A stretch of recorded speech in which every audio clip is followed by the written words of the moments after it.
அடுத்து இப்போ கடுக்காவோட முக்கிய பங்கு லேடிஸ்க்கு வந்து நிறைய வந்து இந்த யூரினரி இன்ஃபெக்ஷன் நிறைய வரும். யூரின் போகிற இடம் ஓவர் ஹீட் ஆயிடுச்சுன்னா யூரின் போகிற இடம் ஒரே நமைச்சலாக இருக்கும்.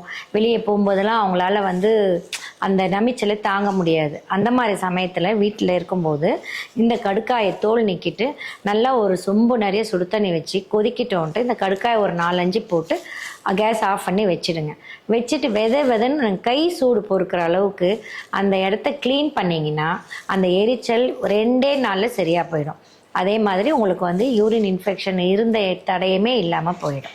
அடுத்து முக்கியமாக இதில் பார்க்க போகிறது நம்ம வந்து ஸ்கின் ப்ராப்ளம் இல்லாமல் இருக்கும், தோல் சுருக்கம் இல்லாமல் பாதுகாக்கும். அது எப்படின்னா, நம்ம வெளியே போயிட்டு வந்தோம்னா நமக்கு வந்து ட்ரை ஆகிடும் ஸ்கின்னு. அப்போது வெறுமனே கடுக்காவே வெந்நீரில் போட்டு ஃபேஸ் வாஷும் பண்ணலாம். நீங்கள் வந்து வாரத்தில் 2 நாளைக்கு கஸ்தூரி மஞ்சளோட இந்த கடுக்கா பொடியை சேர்த்து பேக் மாதிரி கழுத்துல இருந்து நீங்கள் போட்டு விட்டீங்கன்னா உங்களுக்கு தோல் சுருக்கமே இருக்காது. கடுக்காவோடைய முக்கிய பங்களிப்பே இரைப்பையை சுத்தப்படுத்துறது முக்கிய பங்களிக்கும்.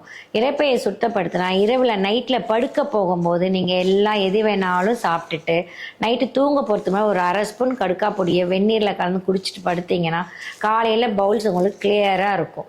மோஷன் ஃப்ரீ ஆனாலே அன்றாட வேலை உங்களுக்கு மைண்ட் ஃப்ரீயாக இருக்கும். ஸ்ட்ரெஸ் இல்லாமல் அன்றாட வேலைகளை நீங்கள் நல்லாவே பார்க்கலாம்.